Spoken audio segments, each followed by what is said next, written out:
Last class में हमने जो एक मुद्दा जो मुझे याद है, जो हमने मेनली पढ़ा था कि जो ट्रांजिशन मेटल्स होती है उसमें अनपेयर्ड इलेक्ट्रॉन ज्यादा होते हैं। अब अनपेयर्ड इलेक्ट्रॉन ज्यादा होने की वजह से उसमें मेटलिक बॉन्डिंग स्ट्रांग होती है, इसी की वजह से उसकी एटमाइजेशन एंथैल्पी भी ज्यादा होती है। तो जब आपसे बोलता है कि इनकी एटमाइजेशन एंथैल्पी ज्यादा क्यों होती है, तो उसकी वजह हम कह सकते हैं कि इसमें अनपेयर्ड इलेक्ट्रॉन ज्यादा होते हैं। ठीक है, तो ये एक वजह आपके पास दी जाती है। ओके, तो अगला है ऑक्सीडेशन स्टेट। ठीक है, अब आप इस टेबल को देखिए और देखिए स्कैंडियम +3 से शुरू हो रहा है, +4 मैक्सिमम टाइटेनियम में है, फिर +5 +6 +7, फिर मैग्नीज की मैक्सिमम है +7 तक, इसके बाद में फिर +6, फिर कोबाल्ट की +4 +2 अगर इसमें देखा जाए तो कॉपर ही एकमात्र एलिमेंट है जो कॉपर +1 दिखा रहा है, बाकी कोई नहीं दिखा रहा है। वैसे क्रोमियम भी +1 दिखाता है, इसमें नहीं दे रखा है। ठीक है, और इसमें भी कोई कहने वाली बात नहीं है। एक बात तो आप नॉर्मली भी समझ सकते हैं कि स्कैंडियम मैक्सिमम +3 क्यों दिखाता है। सिंपल बात यह है कि स्कैंडियम कितना होता है 21, इसमें 18 के बाद में 3d1 4s2 इलेक्ट्रॉनिक कॉन्फ़िगरेशन होता है। जब ये तीनों ही इलेक्ट्रॉन निकाल देगा और स्कैंडियम +3 बना लेगा तो ये नोबल गैस कॉन्फ़िगरेशन अचीव कर लेगा। सिमिलरली टाइटेनियम भी +4 इसलिए दिखाएगा क्योंकि चारों निकल जाएंगे। क्रोमियम +6 मैग्नीज +7 तक इसी वजह से जा रहा है। क्लियर? अब एक बार इसको पढ़ लेते हैं, देखते हैं क्या क्या कहना चाहता है ऑक्सीडेशन स्टेट के बारे में। One of the notable features of the transition element is greater variety of oxidation state it may show in its compound. Table दे रखी है, the element which give the greatest number of oxidation state occurs in or near the middle series, जो सबसे ज्यादा दिखाते हैं, जैसे manganese है।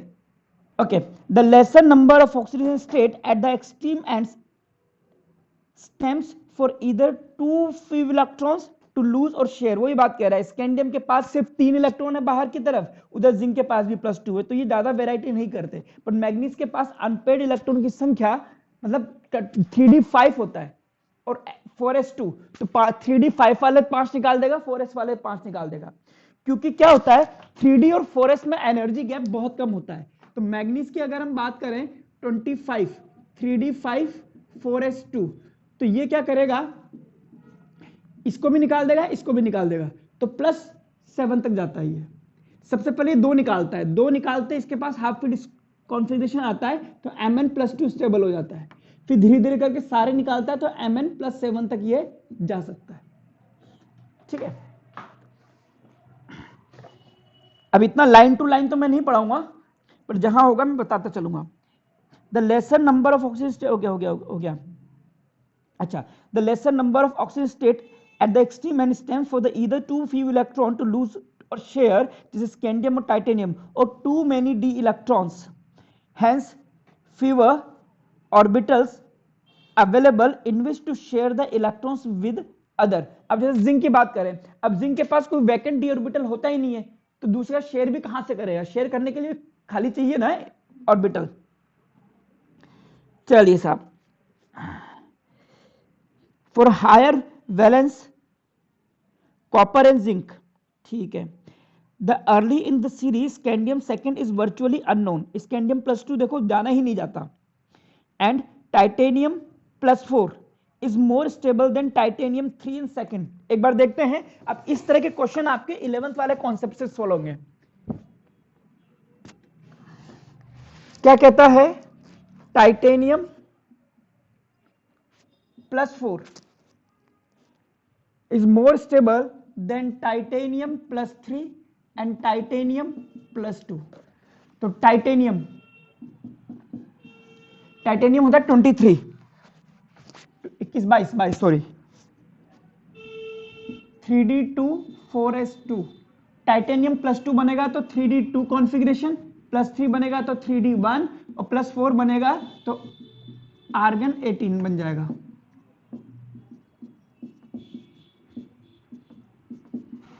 आपको दिख ही रहा है कि ये स्टेबल क्यों है इनसे, क्योंकि नोबल गैस कॉन्फ़िगरेशन इसने अचीव कर लिया, जबकि इसमें नोबल गैस कॉन्फ़िगरेशन नहीं है, इसलिए titanium +4 is more stable then titanium +3 +2। चलिए, at the other and the only oxygen state of zinc +2, no d electrons involved. The maximum oxygen state of reasonable stability correspond in the value to sum of the s and d electron up to the magnesium. Manganese तक maximum oxygen state कौन सी होती है? जितने की d और s में electron होंगे। जैसे स्कैंडियम में +3 है, क्यों? क्योंकि स्कैंडियम में टोटल d और s को मिलाकर के कितने इलेक्ट्रॉन है? 3। टाइटेनियम में 3d 2 4s2, टोटल कितने इलेक्ट्रॉन है? 4, जैसे टाइटेनियम +4 बना रहा है। वेनेडियम 3d 3 4s2, टोटल कितने? 5, तो वेनेडियम +5 तक जा रहा है, देख लीजिए उधर। क्रोमियम 3d 5 4s1, टोटल कितने इलेक्ट्रॉन है? 6, तो +6 तक जा रहा है। तो ये बात उसने लिखी है। टाइटेनियम +4 O2 और वेनेडियम 5 O2+, ठीक है, ये सब दिख रहे हैं। Followed by the rather abrupt decrease in stability of the higher oxygen state, so that the typical species to follow iron 2nd 3rd, cobalt 2nd 3rd, nickel 2nd 3rd, ये सब। The variability of oxygen state, a characteristic of transition element, arises out incomplete filling of d orbital in such a way that their oxygen state differ from each other by unity। ठीक है, एक एक से change होती जाती है। ठीक है, this is in contrast with the variability of oxygen state of non transition element, where oxygen state normally differ by a unit of 1 और 2। जैसे नाइट्रोजन या तो -3 दिखता है, अब इसमें थोड़ा होता है कि -1 -2 -3 -4 सारा दिख जाएगा, लेकिन ट्रांजिशन मेटल में वेरिएबल होता है। क्यों? क्योंकि because of the less difference in the energy of 3d and 4d 4s orbital. तो वो बात कहता रहता है ये।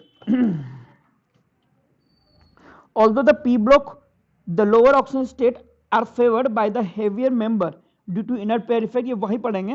The opposite is true in groups of d block. For example, group 6 में molybdenum 6 और tungsten 6 are found to be more stable than chromium ये in the form of dichromate in acidic medium is a strong oxidizing agent।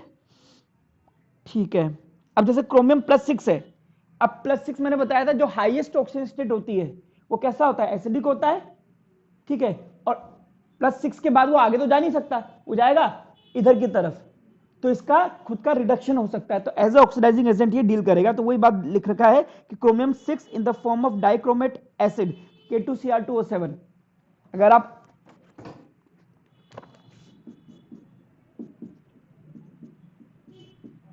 इसकी बात करोगे तो chromium इसमें +6 का है, अब +6 है तो ये क्या होगा? ऑक्सीडाइजिंग एजेंट होगा,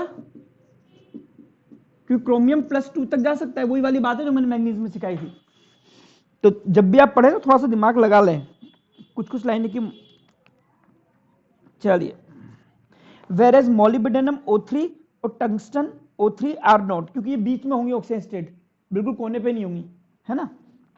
Low oxygen state are found when complex compound has ligand capable of pi acceptor character in addition of sigma bonding। कहता है कि लो ऑक्सीजन स्टेट किसमें होती है? जिसमें ये कोऑर्डिनेशन कंपाउंड बना सकते हैं। जैसे NiCO4, तो Ni की ऑक्सीजन स्टेट क्या होगी? 0, क्योंकि CO आपका न्यूट्रल लिगेंड है। FeCO5 में Fe की ऑक्सीजन स्टेट क्या होगी? 0। द ऑक्सीजन स्टेट ऑफ निकल एंड आयरन इज 0, वही बात होती है। कहता है name a transition element, example 8.3 which does not exhibit variable oxygen state. तो सबसे कोने वाला आ गया स्कैंडियम, किसे जिंक भी कह सकते थे, लेकिन जिंक ट्रांजिशन नहीं है, zinc is not included in transition metals, इसलिए आंसर क्या जाएगा? Zinc. Clear? Sorry, scandium. What is of the 3d series of transition metals exhibit the largest number of oxygen state and why? 3d series में सबसे ज्यादा कौन show करता है? Manganese. Manganese +7 तक जाता है ना, और क्यों करता है? क्योंकि इसके पास मैक्सिमम नंबर ऑफ इलेक्ट्रॉन होते हैं in total 3d and 4s, तो 3d और 4s ऑर्बिटल मिलाकर मैक्सिमम इलेक्ट्रॉन इसी के पास रहते हैं। ठीक है,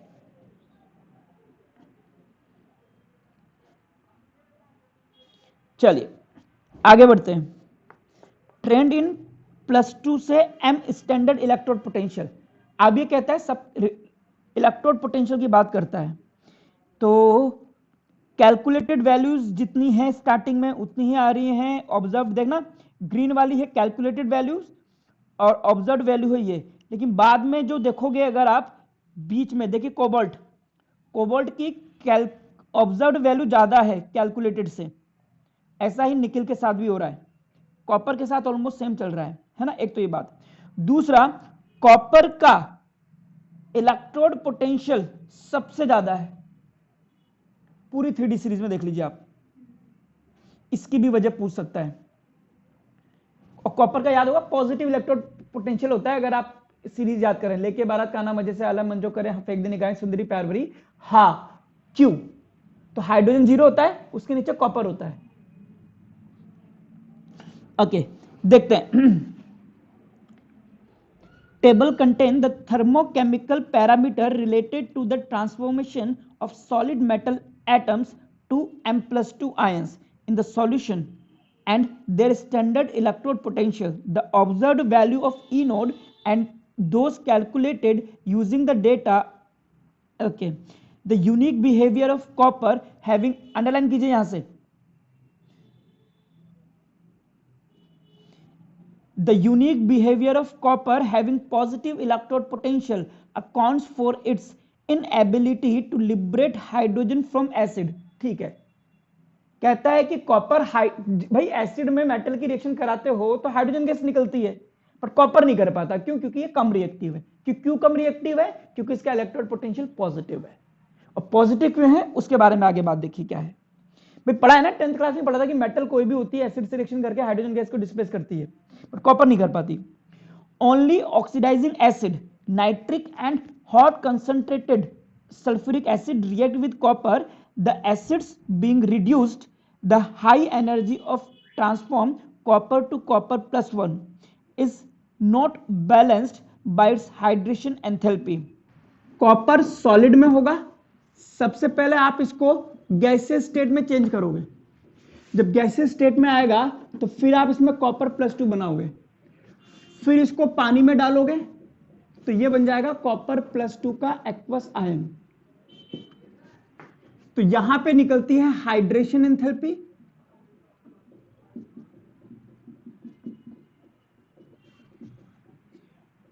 ठीक है, और यहां लगती है आयनाइजेशन एंथैल्पी, आयनाइजेशन एंथैल्पी 1 और आयनाइजेशन एंथैल्पी 2।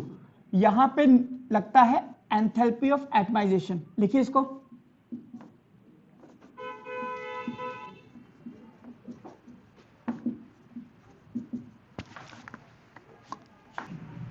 तो इलेक्ट्रोड पोटेंशियल जो है वो इन वैल्यूज से निकलता है, उसमें enthalpy of atomisation, ionisation enthalpy of hydration enthalpy सबका काम होता है।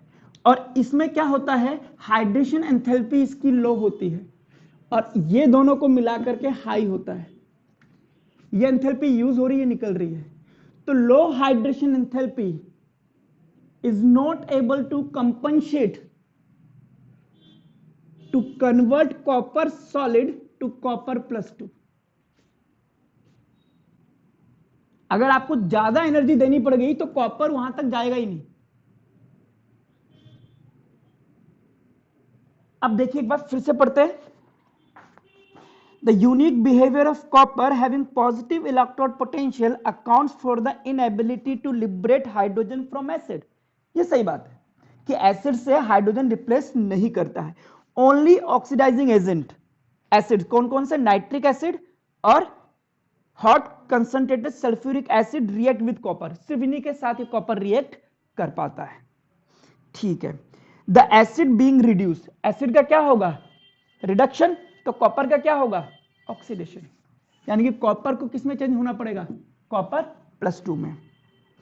ठीक है, the high energy to transform copper solid to copper +2। अब कॉपर सॉलिड को कॉपर +2 तक जाने के लिए एनर्जी ज्यादा चाहिए। क्यों? क्योंकि ये वाली एनर्जी तो कम पड़ गई। अगर आप चाहते हो कॉपर +2 तक जाए तो ये सारा एनर्जी चेंज है, ये जो हाइड्रेशन एंथैल्पी निकलती है यही इनको कंपनसेट करनी चाहिए। अगर इसकी हाइड्रेशन एंथैल्पी ज्यादा होती तो ये इनको कंपनसेट कर देती, कॉपर कॉपर प्लस न्यू में चला जाता, इसका ऑक्सीडेशन हो जाता, उनका रिडक्शन हो जाता।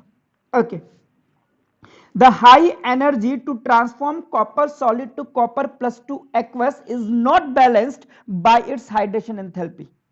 The general trend towards the less negative E node values across the series is related to the general increase in the sum of the first and second ionization enthalpy.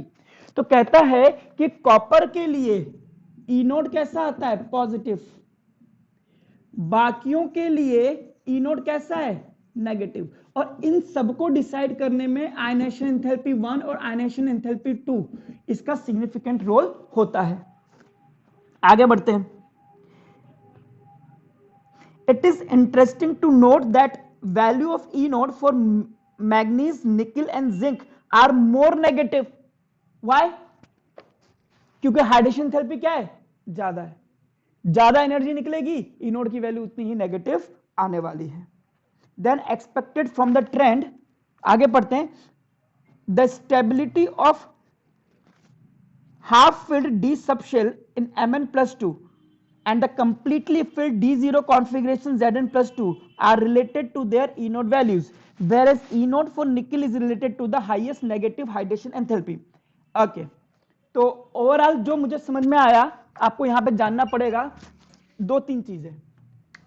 Number 1, question number 1 लिखिए, why E node value for copper is positive. Question number 2, why E node values for किन किन का नाम लिया इसने, manganese, zinc और निकल,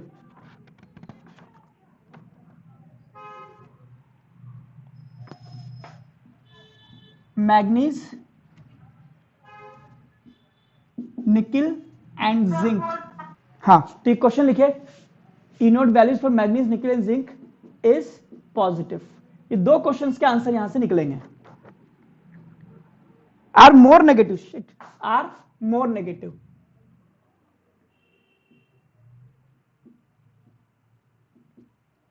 copper के लिए पॉजिटिव क्यों है, इनके लिए नेगेटिव क्यों है, ये 2 क्वेश्चंस के आंसर हमें देने पड़ेंगे।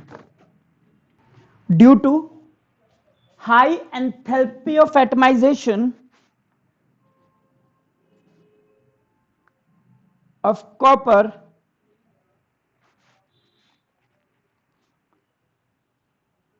due to high enthalpy of atomization of copper has positive electrode potential.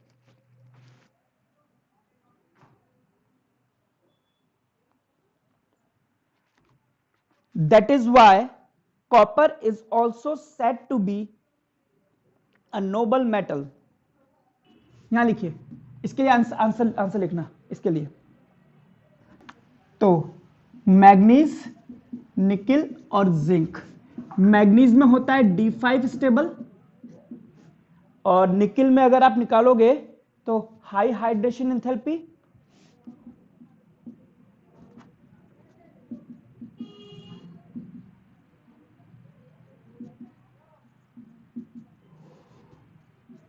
Zinc में plus D10 stable.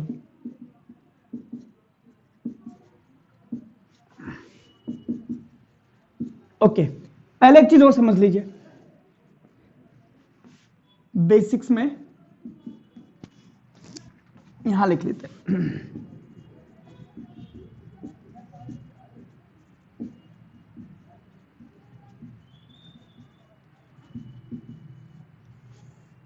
Basics for electrode potential, वही चीज है।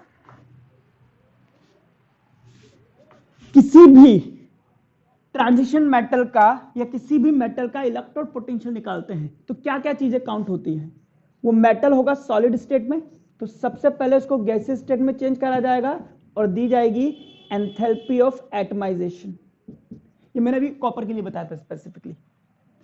फिर ये जाएगा +1 में, और इसको दिया जाएगा आयनाइजेशन एंथैल्पी 1। फिर ये चला जाएगा +2 में, और इसको दिया जाएगा आयनाइजेशन एंथैल्पी 2। फिर ये चला जाएगा एक्वस कंडीशन में, और यहां से निकलेगी हाइड्रेशन एंथैल्पी। यानी कि enthalpy of atomisation, ionisation enthalpy 1+2 and hydration enthalpy.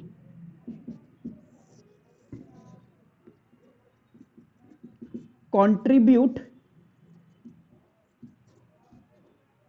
in electrode potential।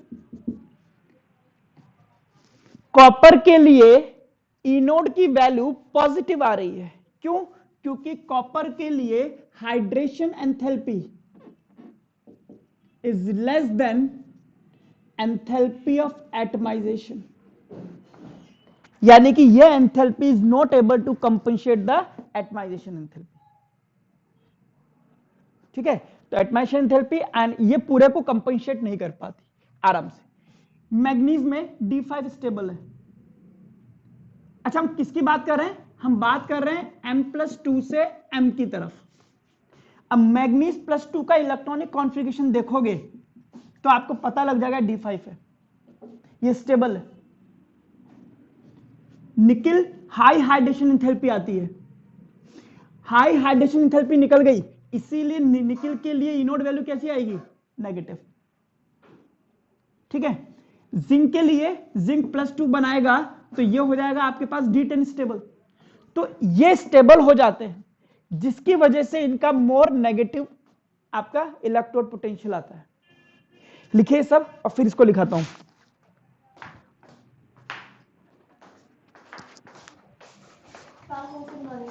खाना मत बना, ठीक है?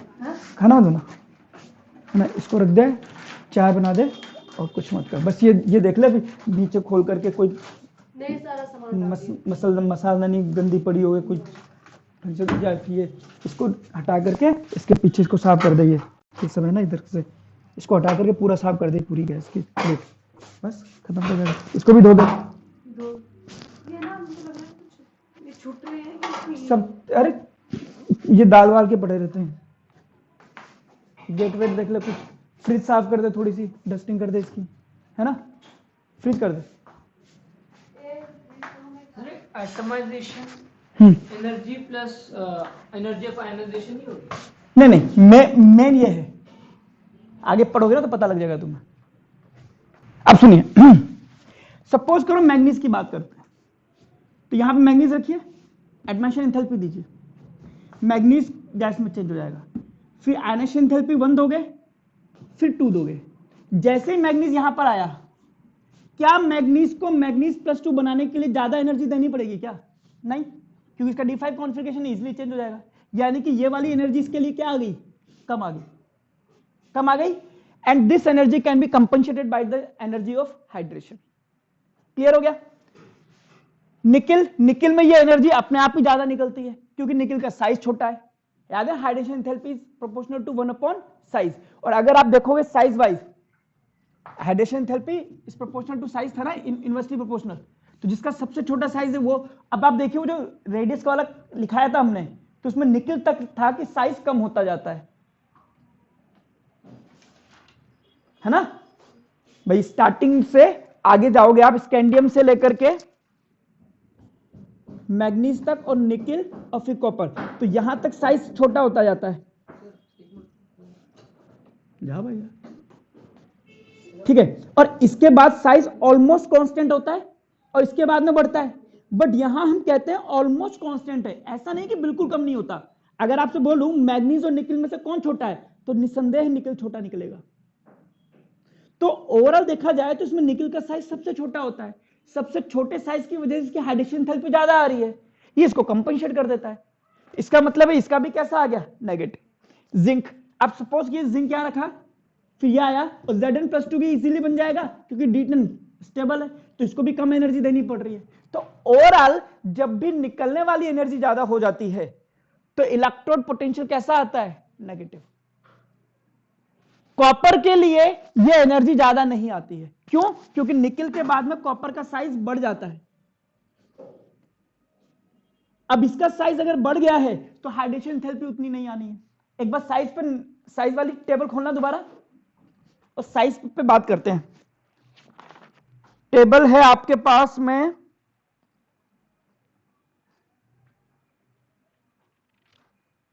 हाँ अच्छा ये तो एंथैल्पी ऑप्टिमाइजेशन है।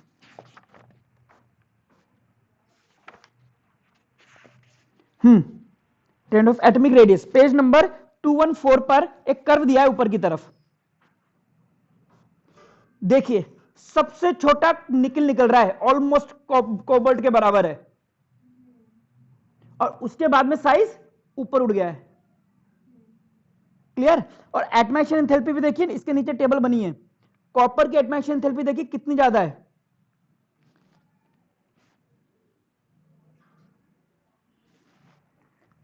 एंथैल्पी ऑफ 1 और 2 सब दे रखा है, तो यहां पे हम भसूड़ी में नहीं पढ़ेंगे ज्यादा। ठीक है, तो ओवरऑल बात मुझे इतनी समझ में आ गई है कि कॉपर का ई नोड पॉजिटिव होता है क्योंकि हाइड्रेशन एंथैल्पी एटमाइशन एंथैल्पी से कम हो जाती है। इन लोगों में नेगेटिव होता है, मैग्नीज में due to D5 stability, nickel has high hydration enthalpy, Zn+2 has D10 stable configuration due to which their electrode potential are negative. तो इसका आंसर लिख लीजिए आप।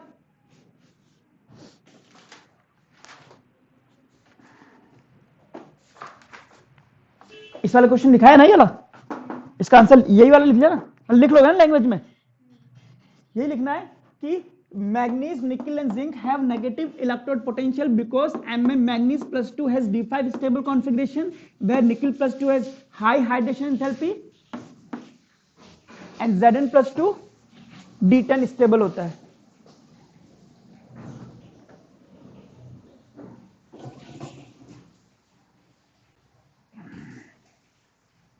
ओके, अब कॉपर को नोबल मेटल क्यों कहते हैं?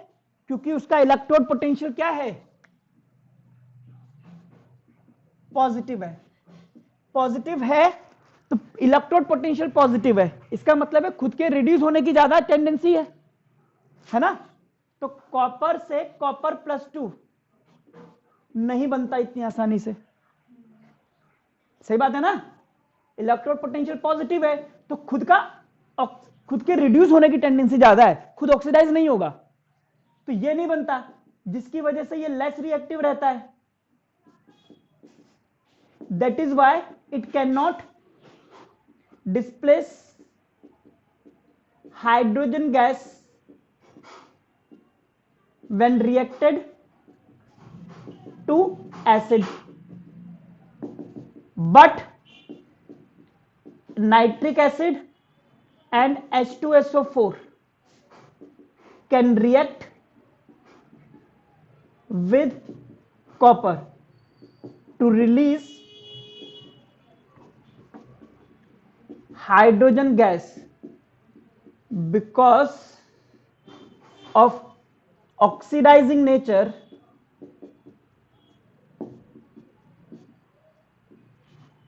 can react with copper, nature of these acids। खत्म, ये भी लिख लीजिए साइड में। तो इस वाले पैराग्राफ में जो कुछ भी था मैंने करवा दिया है। अच्छा, इंटेक्स में देखिए 8.4 क्वेश्चन के नीचे आंसर भी दे रखा है, उसने यही बोल रखा है high atomisation enthalpy and low hydration enthalpy, page number 217 पे। चलिए अब एक देखिए example 8.4, why chromium +2 reducing and manganese +3 oxidising when both have D4 configuration. देखो यहां पर हम लगाते हैं अपनी जुगाड़, ठीक है। अब एक लाइन बीच में आई थी कि जिनके पास वैकेंट d ऑर्बिटल होते हैं वो कॉम्प्लेक्स कंपाउंड बनाते हैं, कोऑर्डिनेट कंपाउंड बनाते हैं, है ना। और कोऑर्डिनेट कंपाउंड में dd ट्रांजिशन होता है। क्वेश्चन समझते हैं पहले। क्रोमियम +2 और मैग्नीज +3, इनका इलेक्ट्रॉनिक कॉन्फ़िगरेशन लिखिए।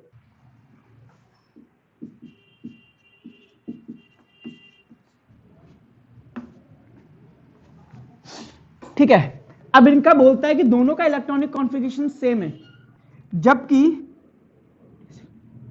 ये होता है रिड्यूसिंग और ये होता है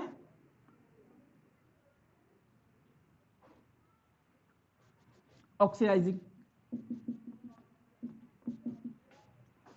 इसका मतलब क्या हुआ, ये ऑक्सीडाइजिंग नेचर का है, यानी इसका खुद का क्या होगा, रिडक्शन, यानी कि ये जाकर के Mn+2 में चेंज हो जाएगा,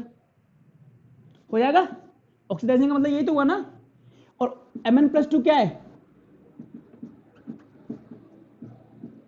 3d5 स्टेबल, तो ये इजीली Mn+3 Mn+2 में चेंज हो सकता है because of the stable d5 configuration. Since इसका रिडक्शन हो सकता है, it will act as oxidising agent. समझ में आ गया। अब बोलता है कि क्रोमियम+2 रिड्यूसिंग क्यों है, अभी रिड्यूसिंग है तो इसका क्या होना चाहिए, ऑक्सीडेशन, तो ये कहां जाना चाहिए, क्रोमियम+3 में या क्रोमियम+4 में या क्रोमियम+5 में या क्रोमियम+6 में। देखो +6 तक जाता है क्रोमियम। अब इसमें अगर +3 भी जाता है तो ये D3 हो जाएगा, ये हो जाएगा D4, ये हो जाएगा सॉरी D2 D1 D0। तो अगर हम सेम माने कि +3+2 तो हम ये मानेंगे कि क्रोमियम+3 में कन्वर्ट हो जाता है, क्रोमियम+2 क्रोमियम+3 में कन्वर्ट हो जाता है, बावजूद इसके कि ये D3 कॉन्फ़िगरेशन है।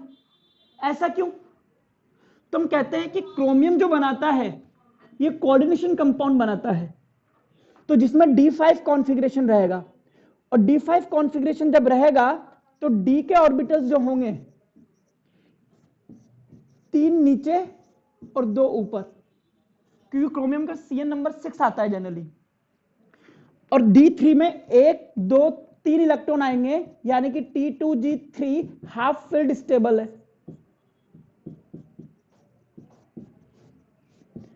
तो D3 जो होता है T2G3 की फॉर्म में होता है, जो कि हाफ फील्ड स्टेबल कॉन्फ़िगरेशन है। इसी वजह से क्रोमियम+2 क्रोमियम+3 में चेंज हो जाता है, और इसका नेचर कैसा हो जाता है, रिड्यूसिंग हो जाता है। जबकि मैग्नीज+3 मैग्नीज+2 में चेंज होता है due to stable configuration of Mn+2। ये बनाइए और फिर आंसर को समझते हैं। हो गया।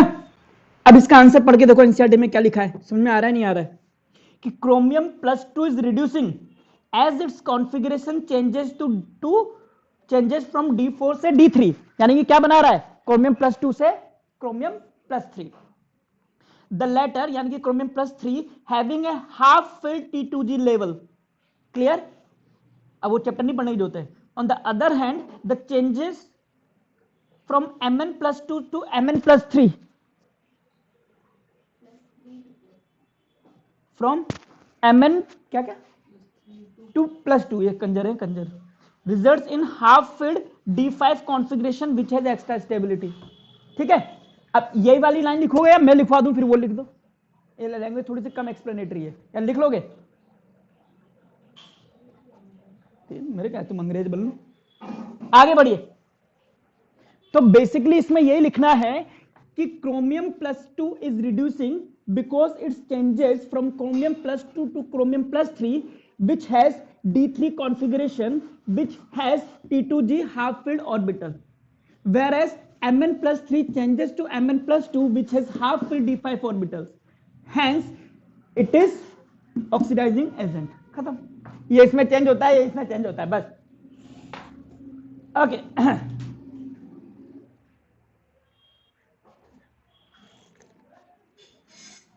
चलिए साहब, ये हो गया आपका खतरनाक वाला काम भी कर दिया हमने।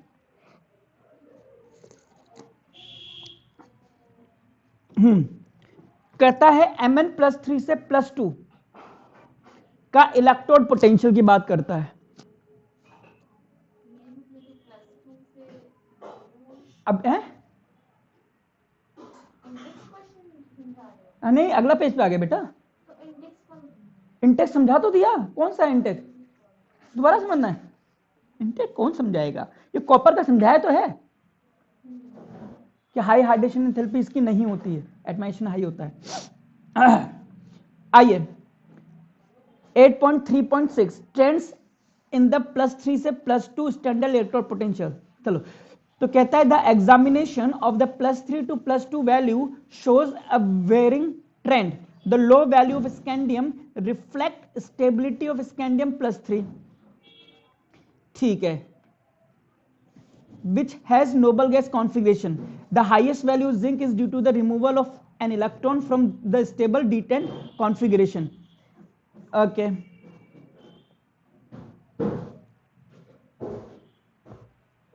क्या कह रहा है ये पता है आपको?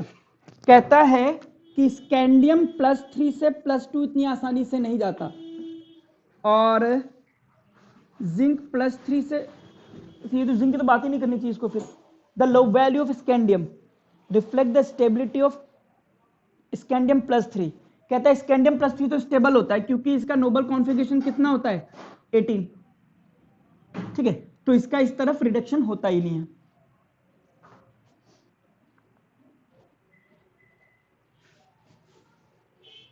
और ये हाई वैल्यू होती है क्यों? क्योंकि Zn+2 में D10 कॉन्फ़िगरेशन होता है, तो ये भी चेंज नहीं होता। ठीक है, the comparatively high value of manganese shows that Mn+2 is particularly stable, और Mn+3 से Mn+2 इसका भी D5 कॉन्फ़िगरेशन है, तो यहां भी वैल्यू क्या होगी? High electrode value. और यहां पर ये चाहता क्या है? +3 से +2 ना। ठीक है, the comparative high value of manganese shows that Mn+2 is a particularly stable, whereas comparatively low value of iron shows the extra stability of +3. Whereas comparatively low value of iron, ये वो, the comparatively low value of vanadium is related to the stability of vanadium +3 T2G level unit time. Trend in the Mn+3 से +2 electrode potential की बात करता है। M+2 के लिए बोलता है shows the varying trend, the low value of scandium। ये अच्छा ठीक है, मैं क्या ही सोच रहा था। बताइए, ई नोड वैल्यू, अगर ई नोड वैल्यू हाई है तो ये +3 से +2 में इजीली चला जाना चाहिए। क्लियर? और अगर ई नोड वैल्यू किसके लिए? +3 +2 के लिए बात कर रहे हैं। कि अभी किसकी बात करी थी? अभी हमने बात करी थी M+2 से M की। अभी जो बात कर रहे थे मैग्नीज एग्नीज, वो इलेक्ट्रोड पोटेंशियल कौन सा था? ये वाला। अब कौन सा पढ़ रहे हैं हम? +3 से +2। ठीक है कि अच्छा है ना, अभी तक हम ये पढ़ रहे थे, अब हम ये पढ़ रहे हैं। तो अगर इसकी वैल्यू ज्यादा है, ई नोड की वैल्यू ज्यादा है, तो ये इजीली +2 में चेंज हो जाएगा। और अगर इसकी वैल्यू लो है तो M+3 इतनी आसानी से M+2 में चेंज नहीं होगा। अगर ये इसमें चेंज हो रहा है तो ये स्टेबल हुआ,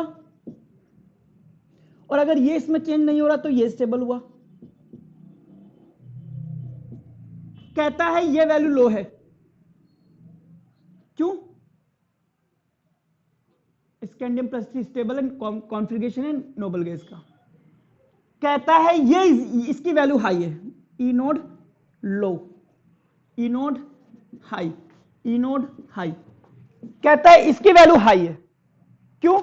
Zn D10 है। कहता है इसकी वैल्यू हाई है, क्यों? मैग्नीज D5 है। सही तो बोल रहा है, क्या गलत बोल रहा है बेचारा? ठीक है, okay okay. Whereas comparatively low value of iron की बात करते हैं। आ जाओ, रुक जाओ। आयरन Fe+3 से Fe+2, आयरन होता है 3D 26 होता है ना, 26 के लिए होता है 3D6 4s2 +3 आ गया तो 3D5, और ये आ गया तो 3D6। तो ये स्टेबल है, तो इसमें चेंज नहीं होगा, तो इसके लिए भी वैल्यू क्या आएगी? लो। ई नोड क्या होगा इसका? लो। और बात करते हैं, comparatively low value of vanadium is related to the stability. अब वैनेडियम की बात कर लो, वैनेडियम +3 से वैनेडियम +2 का शक्ति वी कर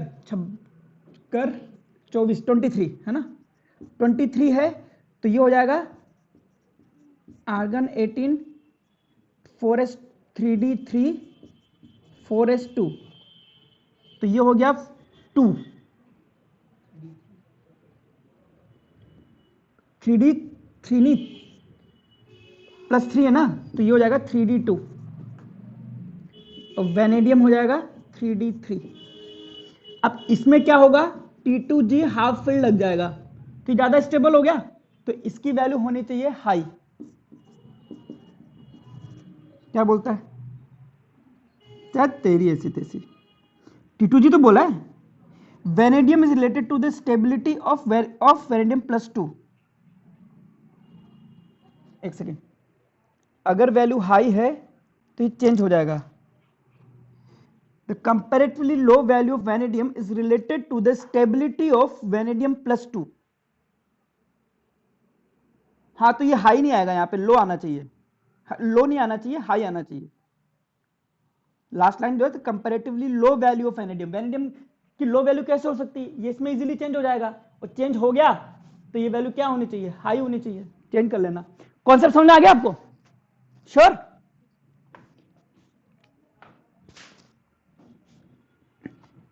आप क्या पढ़ रहे हैं, हम पढ़ रहे हैं ई नोड का कंपैरिजन। कौन सा, +3 से +2। अगर ये वैल्यू ज्यादा है तो खुद के रिड्यूस होने की टेंडेंसी ज्यादा होगी, यानी कि Mn+2 बना देगा।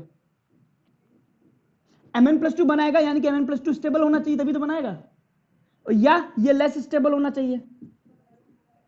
तो जिसके लिए ई नोड की वैल्यू ज्यादा है उसमें +2 वाली स्टेट स्टेबल होनी चाहिए, जिसमें कम है उसमें +3 वाली स्टेबल ज्यादा होनी चाहिए। अब देखते हैं कौन ज्यादा स्टेबल है, +3 वाली, यानी कि उसमें चेंज नहीं होगा, यानी कि ई नोड कैसा होगा इसका, लो। +3 से +2 D10 ये ज्यादा स्टेबल है, चेंज हो जाएगा, ये हाई है। +3 से +2 D5 स्टेबल है, हाई।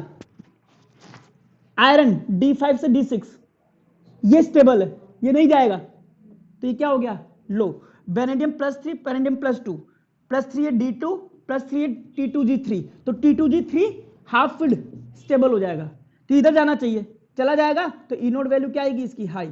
तो वो एनसीईआरटी में चेंज कर लेना, लिख लीजिए सब।